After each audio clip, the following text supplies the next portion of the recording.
Pretty big deficit, though. We'll see what adjustments were made in that locker room. And I never want to make something more important than it actually is, right? I don't want to create more hype than what is there. But this is I'm doing it, though. This is a really important drive. And we often talk about teams scripting plays to start a game. A lot of them... And he lost the football. Into the Redskins. Have it they do. And they came out of the locker trailing. Not a good way to start this second half with their first drive. Can't imagine that the discussion at halftime encompassed this at all. In fact, I'm sure they talked about, okay, kind of wipe the slate clean, start the second half, and let's go out and play the way we know that we can. That's not a great example of it. They didn't envision that.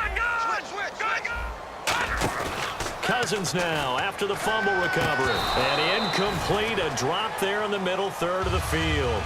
That'll bring up second down.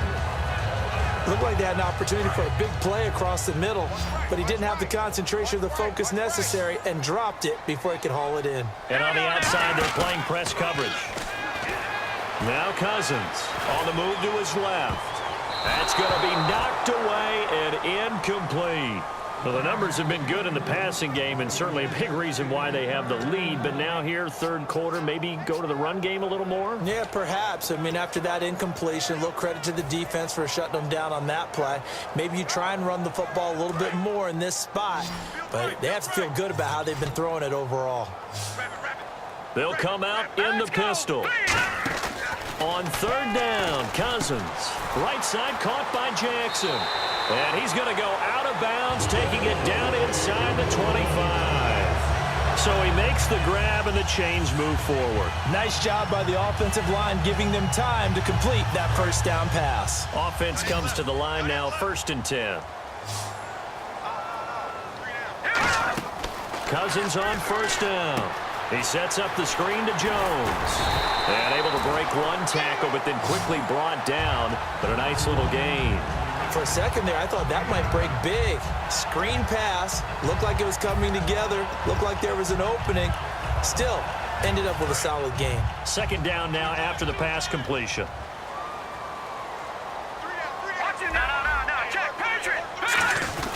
Now Cousins hands to Jones. And he takes it in. Touchdown, Washington. Matt Jones, his second touchdown of the night. And the Redskins are going to add on to their lead. So the second time tonight he has hit the end zone, Charles. Some people just have a natural nose for the end zone, and he's exhibiting that here in this game. Big-time job, and of course he's got to pat the backs of the offensive line. Yeah, they can't be lost in the shuffle. They're vital. That'll be taken in the end zone. And no run back here. This will be a touchback, and it comes out to the 25-yard line. And Denver getting set to take the field. They trail offense, first time to touch the ball in quarter 3, and we'll see what they can do. And I can't wait to see what they have planned, because some teams script to start a half. Other teams just go, okay, these are the sequence of plays we want to run. These things worked well for us. And sometimes they throw in that big... That's caught inside the 20. It's a big play there for the Broncos. 57 yards. And this hasn't been the typical game, no doubt, for Emmanuel Sanders. They've really limited him. He's one of those players that provides a real spark when he gets going. And when he does it, it's felt by the rest of the team, and they're feeling it in this one because right now they're trailing.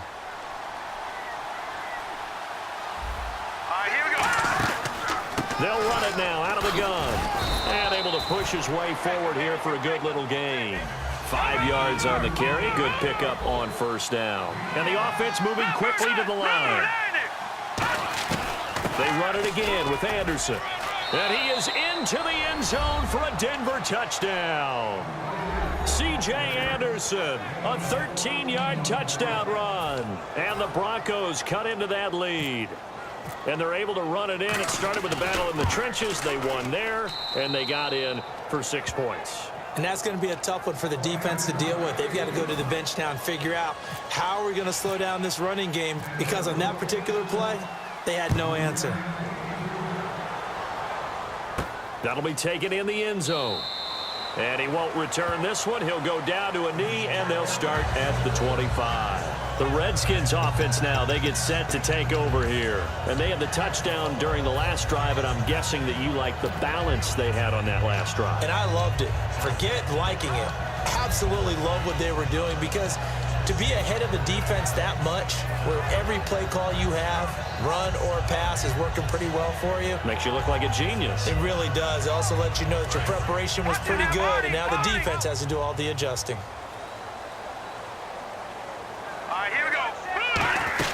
They'll try and get the running game going with Jones. Just a yard on the first down carry, so it's 2nd and 9. I do know from experience that when you slow down someone's running game, you're now doing the dictating on defense. And guess what? Now you're getting ready to tee off on their quarterback because they have to throw it all the time. But you still have to be alert for the draws and other plays of that nature and make sure you don't get hurt.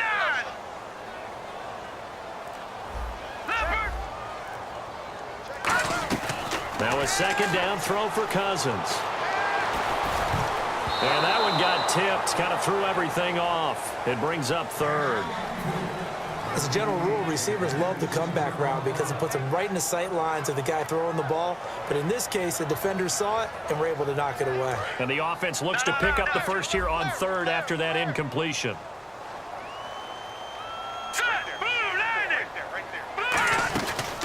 They'll run it now out of the gun. And he's able to get out to the 32, brought down there. Now the offense is not leaving the field. They're going to stay out and go for it on 4th and 3.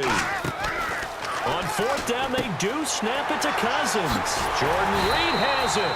And he's going to have a first down as he's brought down at the 44-yard line. I don't know if I agree with that. I guess they don't care if I agree with that.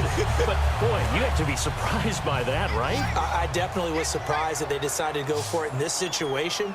But they must have either felt like they either had a great play call on or they're trying to show extreme confidence. Now they go screen. It's complete. And out of bounds on the other side of midfield across the 45. And the former 4th-round pick in 2012 continuing to prove some of those doubters wrong that he used to have. I remember when he got selected, there was a lot of controversy about that because remember, Robert Griffin III, they made the big move up to take him in the 1st round. And people wondered, why would you take a 2nd rookie quarterback? Well, it's because he's smart, he studies hard, he prepares, he's ready to play. And now he's commanding the respect of his team and playing at a really high level. Now let's go. They'll run it now out of the gun. And he's going to fight his way forward here for a modest gain. That 2nd down run, a big help as 7 yards leaves him with just a 3rd and 3 now. In my book, that's running the ball well, but with intelligence. How about him keeping the clock moving, staying in bounds? Yeah, even though it's the 3rd quarter, you're thinking ahead, aren't you? This is where your running game can really help you with a lead in the 2nd half. I agree totally. It's not just end-of-the-half situations that you worry about the clock. It's throughout the game. And with a lead, stay in bounds. Make them fight harder to try and catch you. On 3rd and short, going with their tight end. The ball still a few inches shy of the marker after the 3-yard run, so now a little soul-searching on 4th down.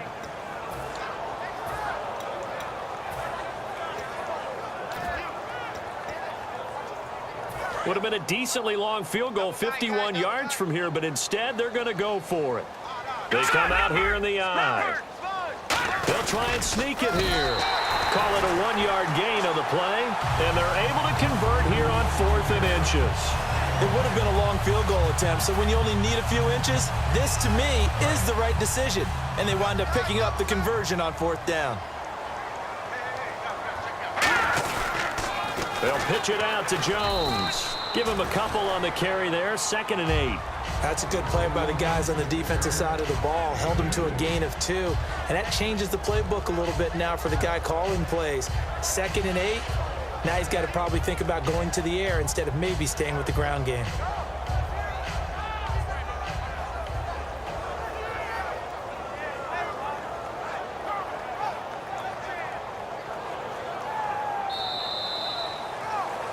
Back now at FedEx Field. It's the Redskins with the football and the lead as we start the 4th.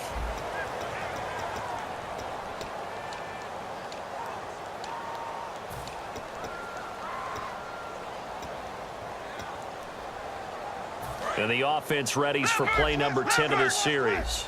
Detroit! Detroit! Gun! Gun! Gun! Gun! Now Cousins gives to Jones on the delay. He'll get it to the 23-yard line. Give him 8 yards there. Still a few inches to go, though, as it'll be third down and about the length of the football. Long drive. The defense just cannot seem to catch a break and get off the field. They'll go with a keeper. Officially a gain of just a yard there, but they do convert on 3rd and inches. There may have been a little bit of an element of surprise there. 3rd and inches, and they go quarterback sneak. I still feel like this is a play that often is reserved for 4th down. They'll run it with Jones. And he's going to lose yardage and be backed up to the 25. That's going to go as a loss of 2, and it'll be 2nd down.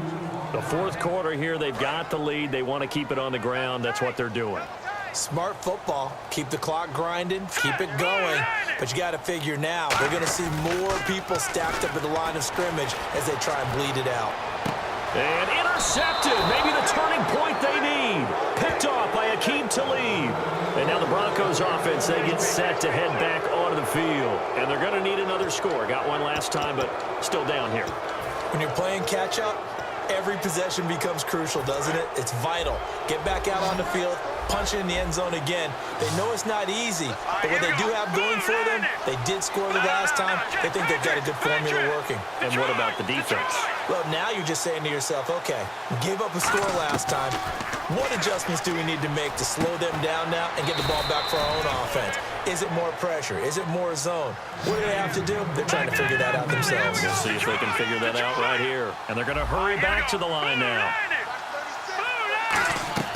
Now Simeon. He'll air it out deep for Thomas.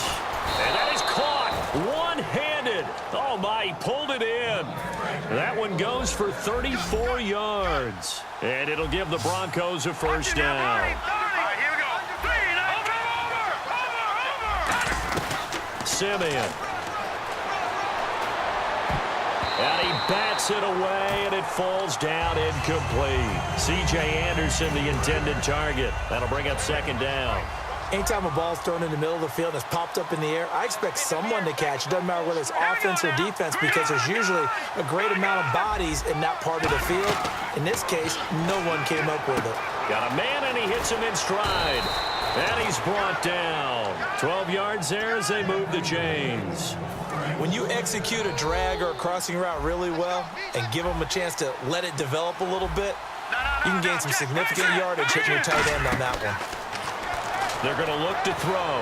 Looking deep downfield.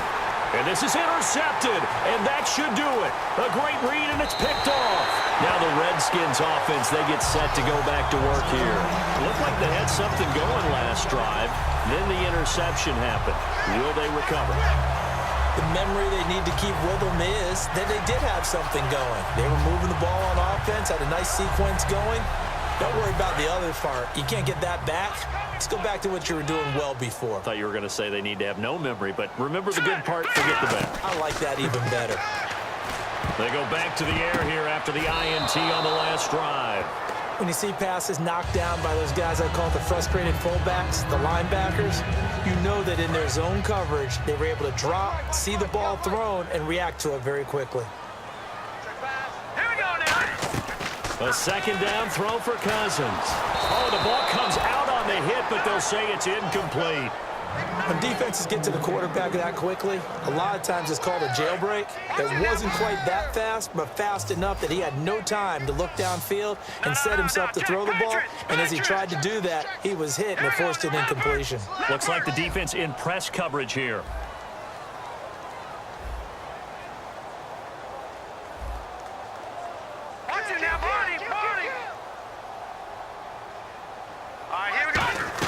On 3rd down, Cousins. It's brought in by Doxson. He's at the 30. 10. Touchdown, Washington. Josh Doxson, 74 yards. And the Redskins find a way to stretch their lead. Now the Broncos are going to take a timeout. It's just their first. They'll be down.